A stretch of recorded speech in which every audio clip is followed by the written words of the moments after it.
Good morning, I'm Gretchen Hall. We're coming to you this Monday on the 11th day of August, bringing you Morning Matters because your mornings matter. Let's get to the stories that matter today.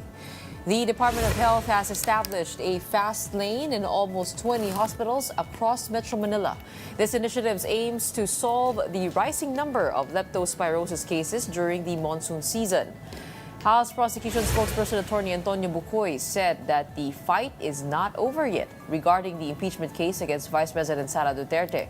However, he added that the House will comply with the Supreme Court's final ruling on the pending motions for consideration to avoid a constitutional crisis. And 3 Chinese Coast Guard vessels were spotted near the Batanes Islands last week, and they're now being monitored by the Philippine Coast Guard. Later, maritime security expert Ray Powell will join us to discuss the implications of this situation. Welcome to our program, Morning Matters, where we talk about issues you need to know for the rest of your day. Now, first on the agenda.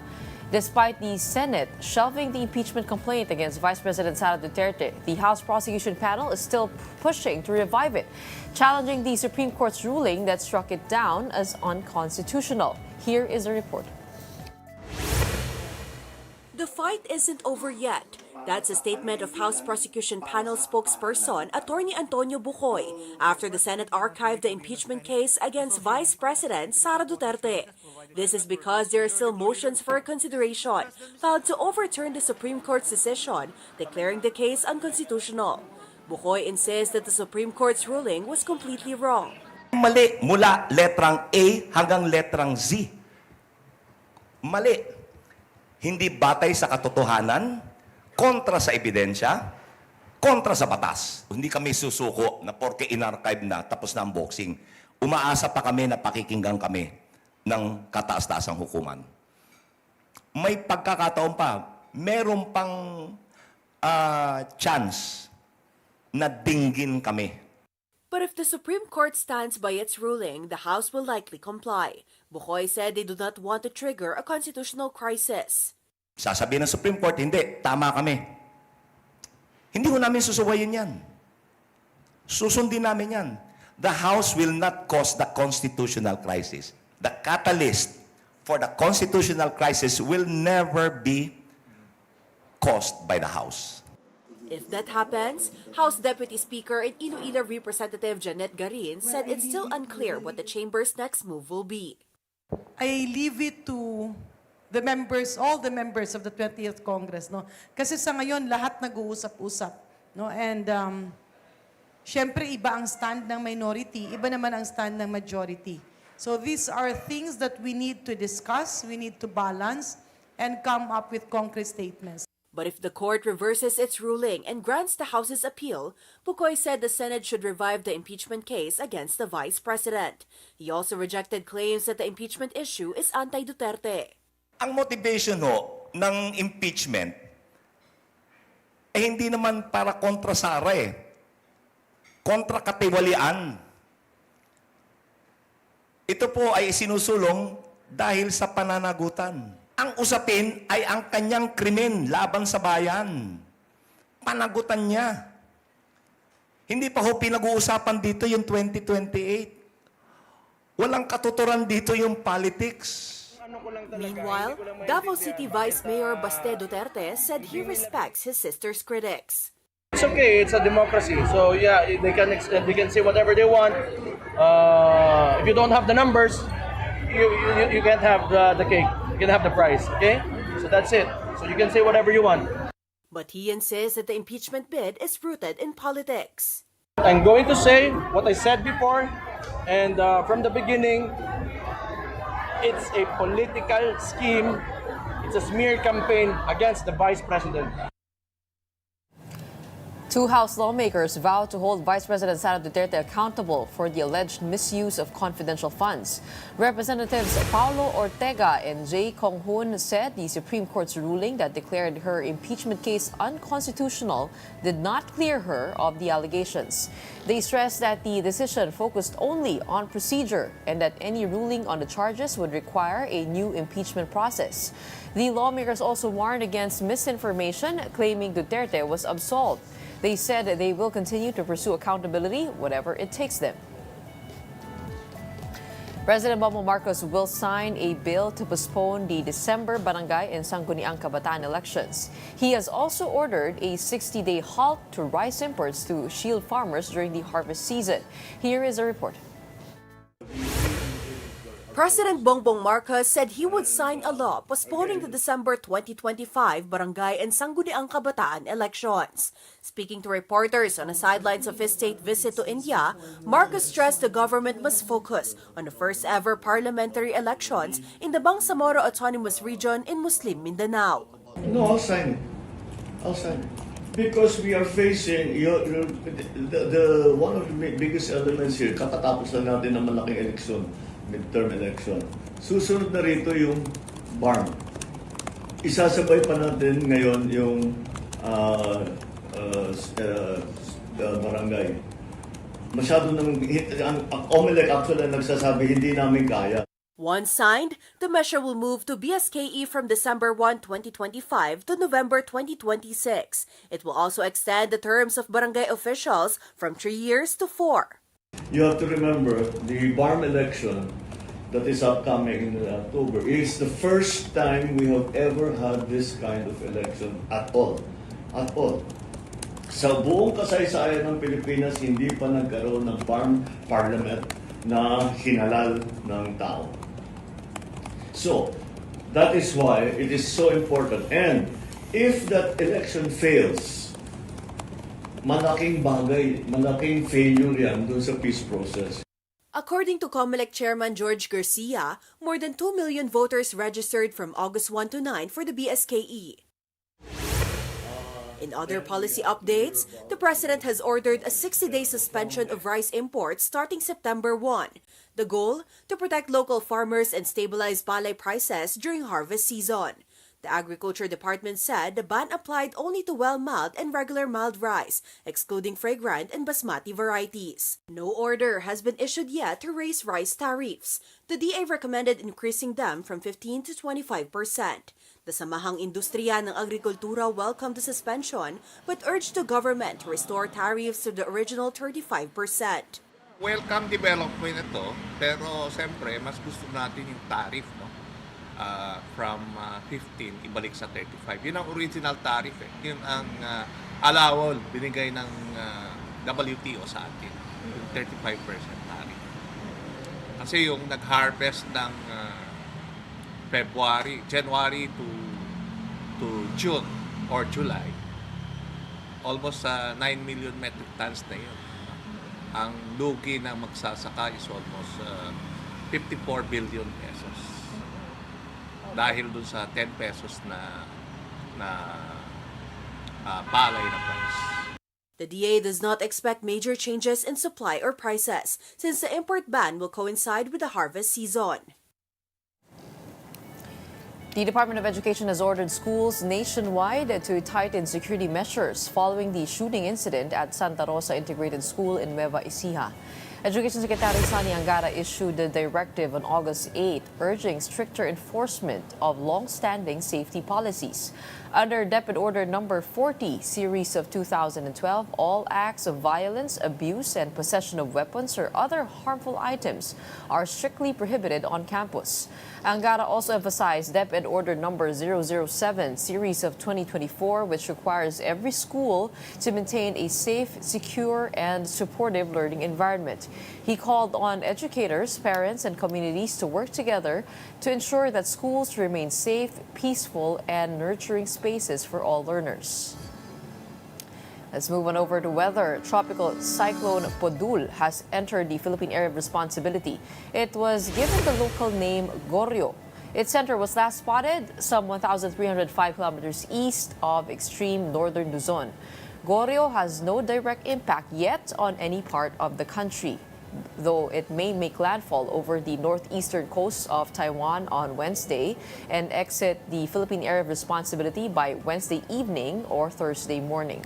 For now, the habagat continues to trigger rains over some parts of the country, including Metro Manila, Ilocos, Zambales, Bataan, Cavite, Batangas, Occidental Mindoro, Palawan, Batanes, and the Babuyan Islands. When we return, let's get expert insight from maritime security expert Ray Powell regarding the implications of Chinese ships being spotted near Batanes. Don't go away. Morning Matters will return after a quick break.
Good morning, I'm Gretchen Juan here in Morning Matters. We talk about the most pressing issues and give you the context behind the headlines.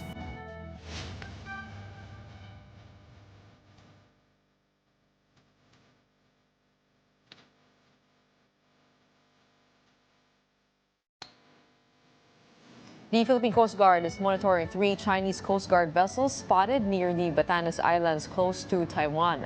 The ships were first seen Thursday, a day after President Marcos said Manila could not stay out of the China-Taiwan conflict because of its location. One vessel was tracked about 140 kilometers west of Sabtang town, while bad weather hindered closer checks on the others.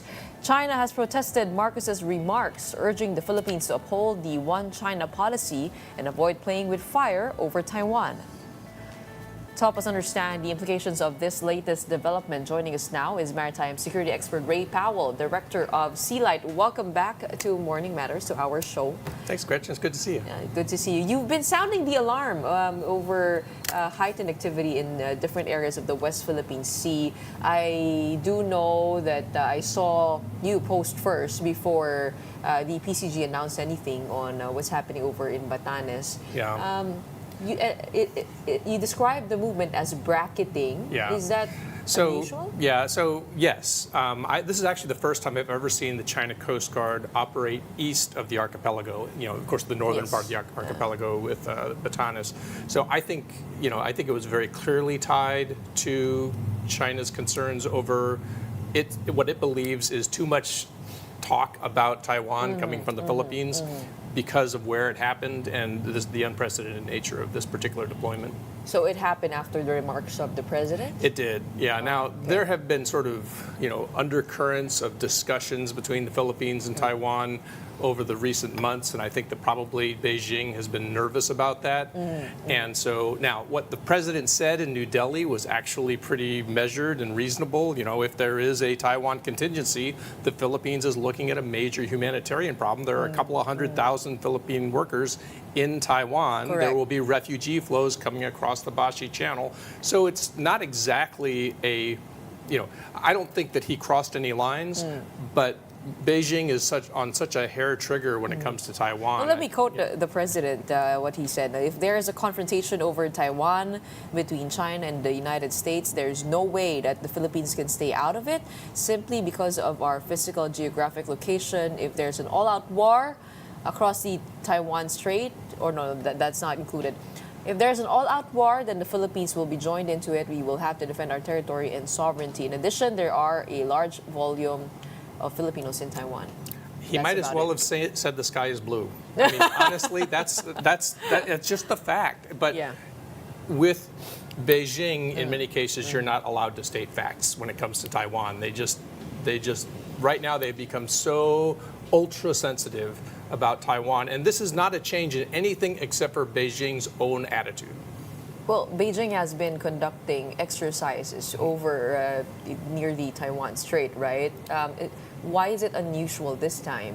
So what's made this different is their deployment around Batanes. So not just to the west, which is actually fairly unusual already, but to the east is completely unprecedented for the China Coast Guard. It's going near. Right. Yeah, I call it bracketing. More of the defense against anything that could happen with Batanes. I think it's very much messaging, right? So.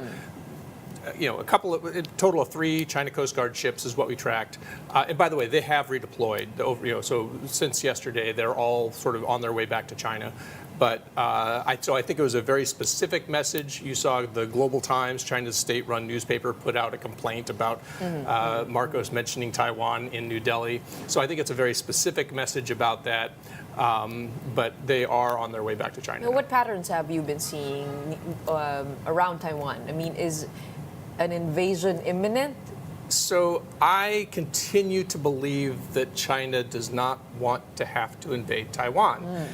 What they want, and it's similar to what they want out of the Philippines, they want capitulation. They want to communicate the message that resistance is futile. You might as well make it easy on yourselves and just give up quietly so that we don't have to have this cross-strait invasion. So I think that they are showing a lot of muscle to try to influence Taiwan's politics so that eventually they capitulate peacefully. Hence the exercises around Taiwan. Right. Okay. How about, you mentioned that today there's an activity going on in Scarborough Shoal. Yes. So this is what the Philippines is called Kadiwa, which is their effort to support their fishermen at sea.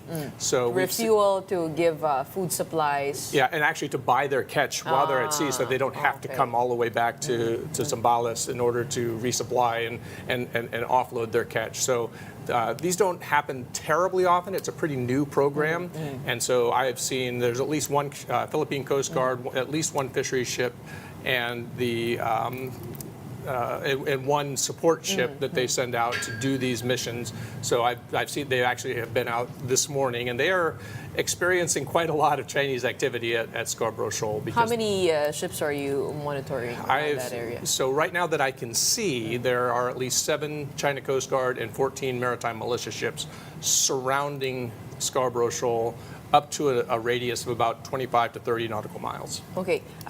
They've kind of heightened tightened security around that area. Yeah. I mean, ever since they were able to, shut out the Philippine vessels, right? I mean, Right. ever since last year, I believe. Really, yeah. So about say April or so of last year into about April of this year, we tracked a spike in Chinese activity around the shoal, and we're calling it an exclusion zone. They're basically screening out any Philippine vessels that try to come in, perhaps, especially any large Philippine vessels, any Philippine government vessels. They basically are trying to But keep have in- the fishermen still been able to So I go inside? From or what I near have the heard, shoal? it has become very inaccessible to the fishermen, and if they are able to get in, it's going to be just the smallest of boats. Is your tracker able to detect the fishing boats? Or Not really, no. Not really. So they have two different kinds of what we call the automatic information system. There's the Class A AIS, which broadcasts at a strength where it can be picked up by satellite, and those are the ones that I can track. Any Philippine fishermen that have AIS usually have the Class B, which is much weaker, and so Okay. it's hard to see that far out from shore. But these Kadiwa runs, how often do you see this? This is, as I'm remembering, we had one a couple of months ago at Sabina Shoal, so this is only really the second one that I recall. Okay. How about over in Pag-asa Island? I mean, I think you posted something also about an activity there, harassing a fisheries vessel, BRP Roma Penet. Yes. So that was, so it went out to Pag-asa. So again, I don't know, there haven't been any announcements from the government what happened. All I could see is that the BRP Roma Penet left Pag-asa going toward the Sandy west Cay. in the direction of Sandy Cay, met a number of militia and Coast Guard vessels, turned around and went back. Now, I don't know what its intentions were. Maybe it only wanted to go out that far, but it looked like it was being impeded by the militia and the Coast Guard. We also know that the situation over in Sandy Cay is same as what's happening in Bajo de Masinloc. Very, very sensitive. Yes. And China trying to I think that really China put a blockade over those areas. Yes, essentially. Yeah, I think that's a fair description of what's going on in So Sandy it Cay. accompanied BRP Roma Penet all the way back to Palawan. Almost to Palawan. So what is, I think, again, it was a message. It's like, we didn't like what you did, so we are going to escort you almost all the way back to Palawan. So, they usually will turn off, before they get to what we call the contiguous zone, which is 24 nautical miles out from shore. And that's what they did. They turned off, but they went almost all the way back to Palawan with Roma Penet. It kind of reminds me of what happened during the civilian convoy Mission 1, where they accompanied us for a far distance, not just asking us to turn back, but they were Made it was sure like you they went were home. escorting us out. Yeah, yeah, I remember that very well. So you were on the ship then? Yeah. Okay, so describe to us. Do you think there's an escalation overall from China in the recent month? How long has this been going on? Certainly, I think, particularly around Bajo de Masinloc, I think that there has been a significant escalation just in the sheer number of vessels they've got. It really does look like a big ring around the shoal now. Now, I don't know if this is going to be a permanent state of affairs. This is an awful lot of ships to have, out there at any given time.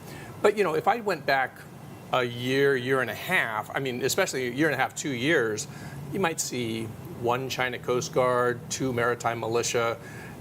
Right now we're looking at 21 ships, and those are just the ones I can see on AIS. There may be additional ones that are dark. So it is a big statement that China is making, and certainly I think they are letting the Philippines know that if we want to control Scarborough Shoal, we can.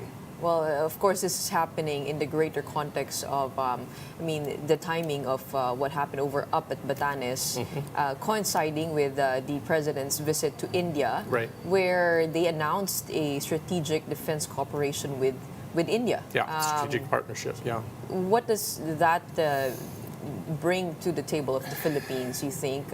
So there's when they announce these diplomatic upgrades, a lot of that is very symbolic, right?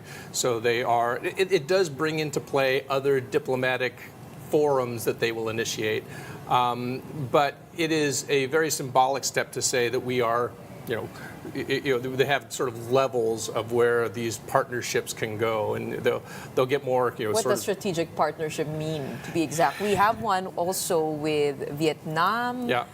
We have one with Japan, Australia, and South Korea. So each level that they sort of upgrade to introduces additional structural changes to the diplomatic forums that they will have. So they'll have more forums with more people. And so, I mean, again, there's this, just to give you an idea, Vietnam has China as its highest level of partnership. I believe it's something even higher than comprehensive strategic partnership. I can't remember exactly what the term is. Higher than mutual defense? No. No, but within Vietnam's terms, because Vietnam has no allies.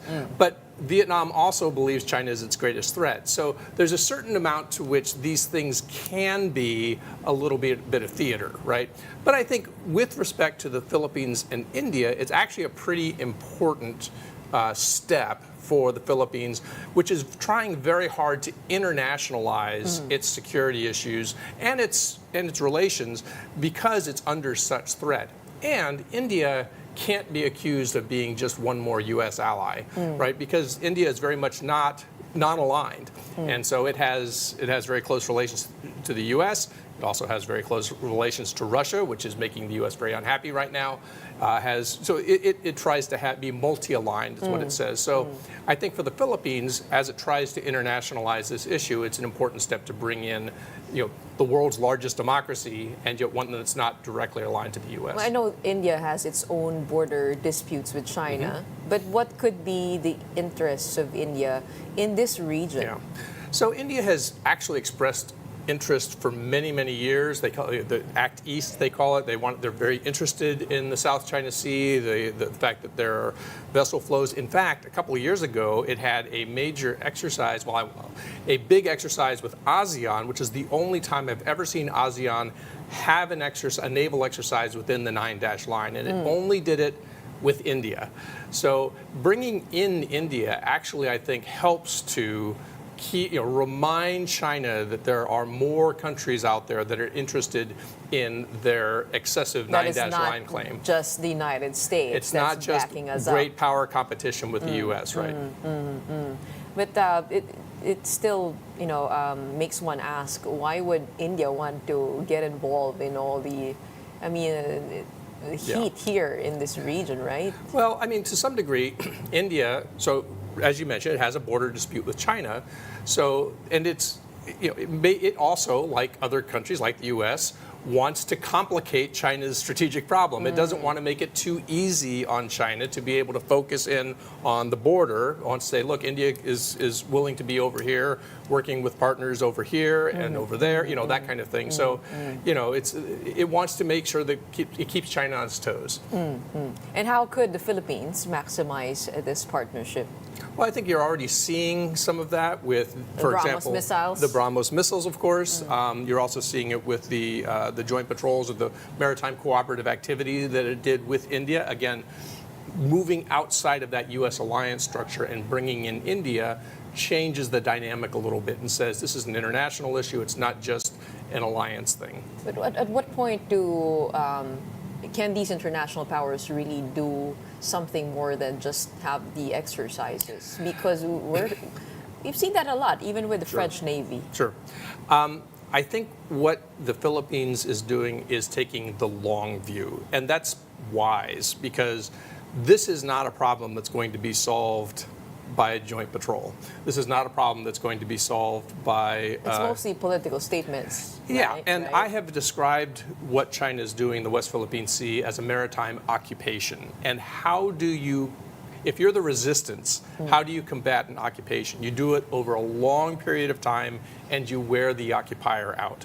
And so what you're trying to do is you're trying to convince the occupation force, in this case a maritime occupation force, over the long term that what it's paying to conduct this occupation is not worth the cost. In other words, at some point they sort of wake up and say, why am I doing this? Why am I uniting all of my adversaries against me? Why am I causing myself all this problem? Why am I spending so many resources, defending water against, when I could just sort of back off and not do all of these things. And that's how occupations end in the end, is the occupation force just gets tired and says, why are we doing this? But as you mentioned, taking a look at the activity of China in the past year, they've sent more maritime militia ships, they've sent more CCGs. Yeah.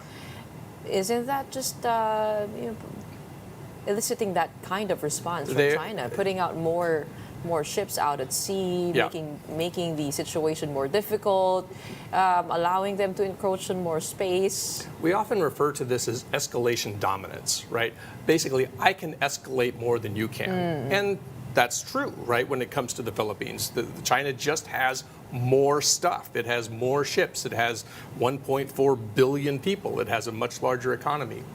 And so I think the answer is, from the Philippines, is, okay, yes, that's true, but how long are you willing to keep this up? How many problems are you willing to cause yourself? Because China has been causing itself a lot of problems by its aggression. And in some ways it does it because it's very, very self-confident right now, and it believes it can get everything it wants just by pushing really, really hard.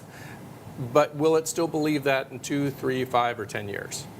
Well, China, after all, was very sensitive to perception and yes. optics, right? Right. As And- we've seen with the Taiwan equation. Well, and what China has been trying to do with the Taiwan equation is basically convince everybody that it's not worth their problems to mess around in Taiwan, China's internal affair, right? And so, and some countries listen to that, and they, so recently we've had several Pacific Island countries that used to recognize Taiwan stop. But I mean, last week on our podcast, I interviewed the president of Palau, and he's one who has stood up and said, no, we're not going to do that, even though in 2016 we had 100,000 Chinese tourists, and right after that, when we refused to stop recognizing Taiwan, they basically cut them all off, and we had that economic contraction. But you know what? Our principles mean something to us. Before we let you go, I just want to pull up the photo that you tweeted early this morning, about 30 minutes ago. Sorry, this is a different one. This The is other one that I did a couple of days yung ago. kanina na photo nakita natin. Ito. Yes. What are we seeing here? All right, so there you see right in the middle, you see the Kadiwa support ship right in the middle, moving out from Manila Bay. You see actually the VRP Roma Panet is up there to the north. That came out also to support from Palawan, and down in the south you can see the Teresa Magbanwa, the Philippine Coast Guard, and then you can see all of these Chinese ships. You see the Maritime Militia, you see the China Coast Guard. As I said, What's the distance from Scarborough Shoal of it's about those Chinese ships? 25 to 30 nautical It's miles. very far from the 12 nautical Yeah, they're not able to. territorial sea. Yeah. Okay. One last question. The PCG has expressed concern over the heightened presence of research vessels. Are you able to detect the research vessels, and what could they be looking at? They do a number of things. One is they do legitimate scientific research. They also map the seafloor for, support their submarines, and they want to kind of keep track of what other people's submarines are doing. They also make sort of maritime assertions of their jurisdiction. And they say, so they'll go into another country's exclusive economic zone and say, we're going to research right here because we can, and we claim this. So they will often do that as well. So it's not just in our EEZ. They do this in other We've seen it in Malaysia's EEZ. okay. We've seen it in... Actually, well, the craziest example I saw was 2 years ago. They went into to Vietnam's EEZ and actually did a survey for a month drawing the Chinese character for China. They actually drew a character. Chong. Yeah, they actually drew Chong. They actually drew Chong in Vietnam. They were making those movements. Yeah, it clearly served no scientific purpose whatsoever. All it was a month, and the research ship was surrounded by militia and Coast Guard vessels. So it was basically a survey in force to draw the character for China in Vietnam's EEZ. And to send a message again. That was the only purpose of it. It served no scientific purpose whatsoever. Well, thank you so much for, again, keeping us alert of all these developments out at sea. We do need an extra pair of eyes to tell us what's happening out there when we don't get the updates real time, right? Thank you so much again for your insight and for being with us here in the studio, joining us, flying all the way from Davao. I was in Davao yesterday, yep. Thank you so much. We have maritime security expert Ray Powell. He is, of course, the director of Sea Light. And coming right up, the health department is intensifying efforts to control the surge in leptospirosis cases. However, it begs the question, is the fast lane strategy in DOH hospitals sufficient? Let's discuss that with former Health Secretary Representative Janet Garin when Morning Matters returns. Stay tuned.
Welcome back. You're still watching Morning Matters here on One News. The Department of Health warned that leptospirosis cases may still rise in the coming days due to recent flooding. From June 8 to August 7, the DOH recorded 2,396 cases nationwide. Now, to address the surge, the agency has set up fast lanes in 19 hospitals to provide consultations, risk assessments, and doxycycline prescriptions for patients exposed to contaminated floodwaters. East Avenue Medical Center, San Lazaro Hospital, and the National Kidney and Transplant Institute currently have the highest number of admissions. Now, to share her insights on the government's response to the ongoing challenges and what needs to be done to protect Filipino communities from leptospirosis, we are joined by House Deputy Speaker and former Health Secretary Representative Janet Garin. Magandang umaga po sa inyo. Magandang umaga, Gretchen, and thank you for inviting me. Congresswoman, you've raised your concern over the rising number of leptospirosis cases in the country. To your view, what could be the main factors contributing to the rise? Kinulang, no? Kinulang tayo ng communication and real action on the grounds. Because marami ang, we should not divert the issue of high cases, increasing cases of leptospirosis to the investigation and flood control projects. Dapat ipagpatuloy yung investigasyon na yan, but that cannot be pinpointed as to the cause. Because these projects that are being investigated are recent na pinahinto yung pondo. We are talking about possibly failed project is in the past. But on leptospirosis, maski ulan pa lang, maski walang bagyo, marami talaga ang kaso. Kasi the rats are endemic in the country. So what do? It's a preventable illness. The spirochete can actually be, even if it enters the body of a patient, prophylaxis or prevention is better than cure. So yung doxycycline, 2 tabletas, may sugat ka man or wala, nakainom ka man ng baha or wala, lumangoy ka man sa baha o hindi. As long as you were exposed, aggressive dapat ang Department of Health dito. We have 3 things: prepositioning of drugs at the lower level, even in the schools where evacuation centers are being conducted. Aggressive reminder during and after the typhoon. Ang dami kasi nating kasamahan sa barangay and sa LGUs. We just need to keep on prodding them. Sa mga evacuation centers, okay, nga, bigay ang gamot. Nga, bigay ang gamot. You cannot just leave it and presume that people would know and people would recall. Yung bahay-bahay na ginagawa ng ating barangay health workers dun sa mga flooded areas, Nandiyan yan dati. Medyo kinulang at nawala yung karamihan ng ating response ngayon. So we need the DOH to be more responsive on the ground, strong partnership with the LGUs. Okay, hindi po ba parang ito pong rise in cases ay normal naman ho pagdating sa rainy season? Talagang, syempre po, tag-ulan po talaga. Isn't this a normal pattern, a normal trend that we see also an increase in the number of getting leptospirosis? Or is this It is unusual? expected. In fact, if we compare the number of cases last year as compared to this year with the same duration, with the same time, with the same month and the same day, mas mataas pa yung last year kesa ngayon. Kaya nga ando dun, we need to go back and say, we need to be more aggressive. Hindi pwede magbibigay ng isang advisory ang Department of Health tapos wala na. Dapat that advisory should transcend to every Filipino family that is affected by the rainy season and the flooding. Kasi minsan maski walang baha, tubig lang na sumasakay ka ng motor, tumalsik yung tubig sa mata or sa mouth mo, any opening in the body, that can still cause leptospirosis. Kaya nga, kapag hindi sigurado, better be on the safe side, take doxycycline, 2 kapsula or 2 tableta within 72 hours after exposure. Ang mahirap kasi the preposition drugs are either in the central office or in the regional office. And during the typhoon and after the typhoon, everybody is busy cleaning, handling the feeding programs, and facilitating the people in the evacuation centers. This should be prepositioned at the level of the barangays. Okay, so sa ngayon hindi po na nagkaroon ng maayos na sistema sa pagpapadala nitong mga doxycycline papunta sa mga schools and LGUs. Yun po ba yung problema dito? Ang nangyayari kasi like our experience when we call people, it's prepositioned in the regional offices. Kunyari sa probinsya, malayo ang regional office, naputol ang daan. And this has been an issue for the past 2 or 3 budget hearings na paulit-ulit na sinasabi, and the DOH naman, in fairness to them, will accept it. Kaya lang, they have to walk the talk. In saying that yes, it is needed, it should be converted into actions on the ground.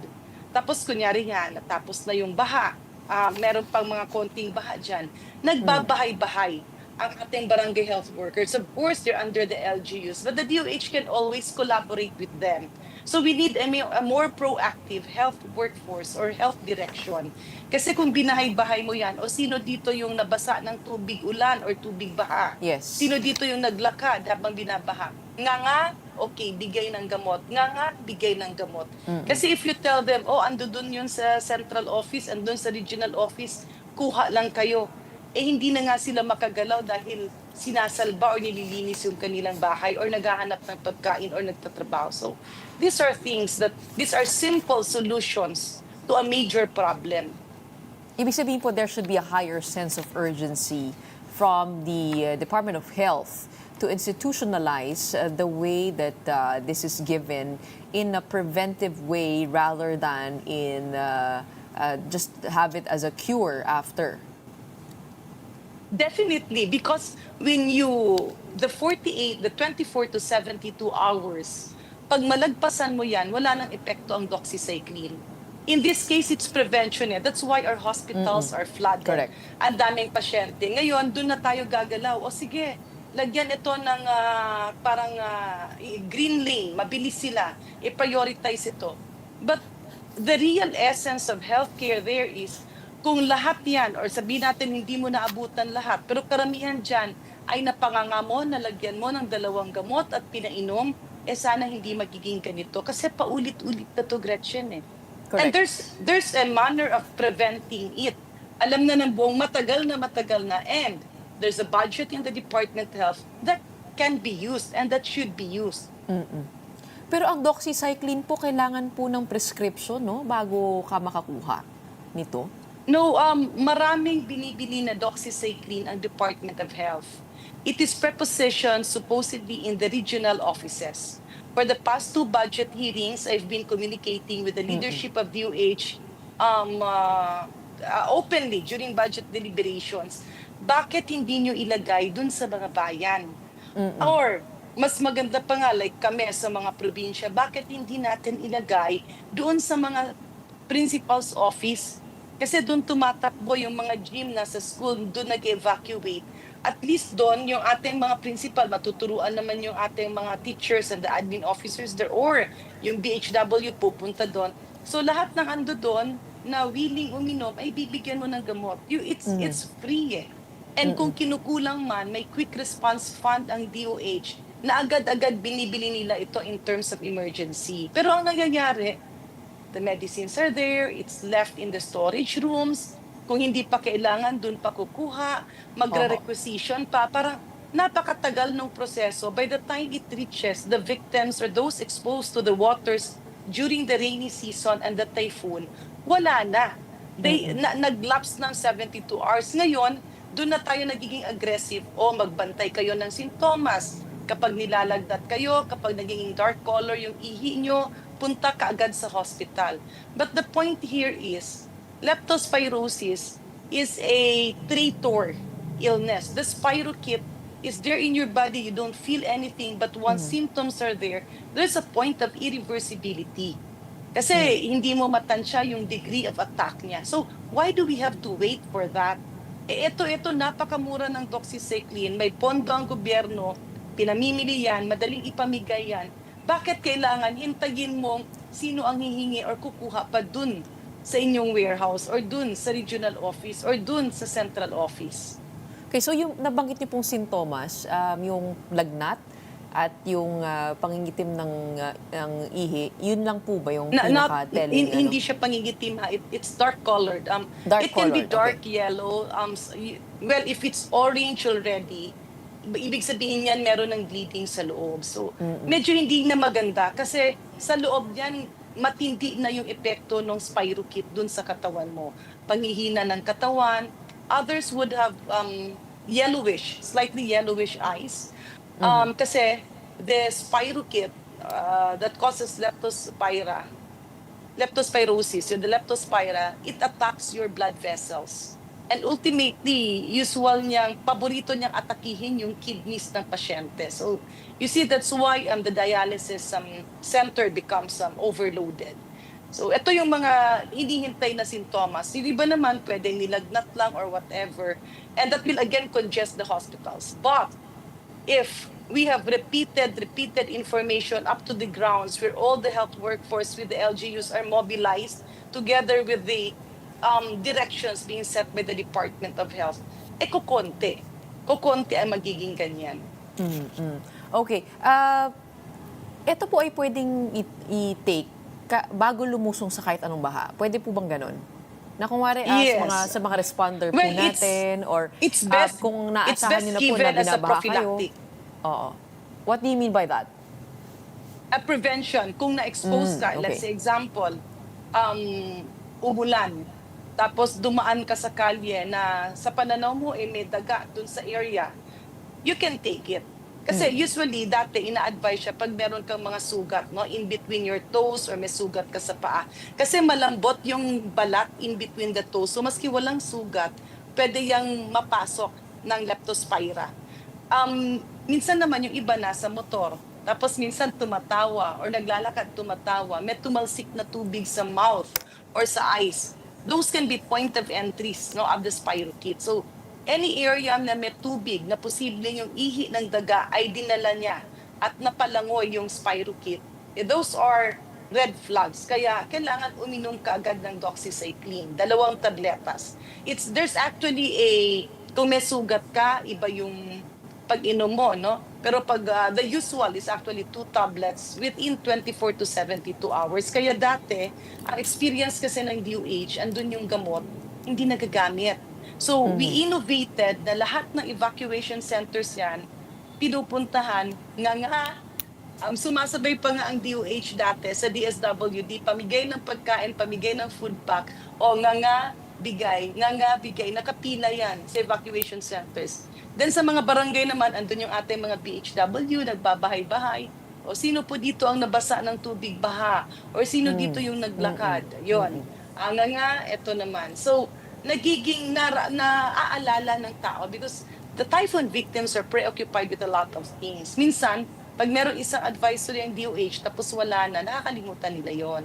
Yun nga po actually hindi nga lang din po yung mga nasa evacuation center, pati yung mga nagtatrabaho sa gitna ng matinding ulan. Katulad na lamang po ng mga riders natin, sino pa ba yung mga vendors natin, they should be able to access these. If for those listening who are always exposed, saan po ba, minsan ngayon, kasi kayo po ay nagko-call out na dapat ito po ay nasa mga eskwelahan, nasa mga LGU, pero usually nasa central or regional office lamang. I mean, where could we get a hold of doxycycline? This is regularly procured by the Department of Health. Bina-download yan, binababa yan, dapat sa regional offices. Ang nangyayari kasi, kung hindi pa magbagyo, doon lang naaalala na magpaba. Tapos pag binaba mo sa regional office, ang sasabihin pa, kung kailangan ng mga bayan, sige, kung may sasakyan kayo, kunin nyo dito. So sa dami ng trabaho ng LGUs, nakakaligtaan na yon, especially in the rural areas, no? But then, doon naman sa mga Mekaya, some LGUs, they actually buy that. Pero yung iba naman, they depend on the supply of the DOH. Now, pwede rin siyang bilhin. Kaya nga, nagbabantay din ang DTI niya na hindi tumaas ang presyo ng doxycycline tuwing tag-ulan. So, pwede siyang bilhin. Prescription is, pagkaintindi ko, hindi na hinahanapan ng prescription kapag ganun na, mga tag-ulan at binabaha. And for those naman na talagang naghahanap ng prescription, they can, it's, marami ang mga doktor, even the government doctors who actually prescribe it electronic prescription na. So, hindi na kailangan lumabas. Yun nga po yung tatanungin ko sana, kasi sabi ng DOH tungkol sa prescription, talagang kailangan ng doctor's prescription because for the wrong intake, the drug may become ineffective against bacteria and treating simple infections may become difficult. That this could lead to serious illnesses or complications if not taken the right way. What would you have to say about that?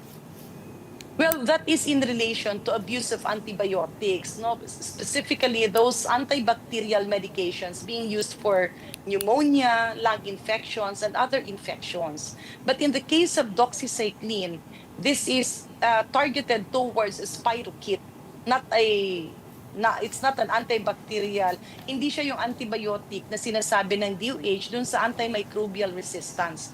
The statement that they're actually saying is related to abuse of medicines na kunyari, ako nagkasakit, binigyan ako ng antibiotic, dapat 7 days. Hindi ko inubos, Ang ano doon is dapat ubusin. Now, ininom ko lang ng 4 na araw kasi feeling ko gumaling na ako. Yung 3 araw, ibibigay ko sa kapitbahay. Yung bang nagpre-prescribe ang kapitbahay para doon sa sakit sa mga baga or whatever, pneumonia, flu, na yung flu dapat hindi naman yan binibigyan ng antibiotic. Yung konting kibot lang talagang antibiotic agad. Parang ginawa nilang gamot sa ubo at sipon yung antibiotic. Yun yung mali.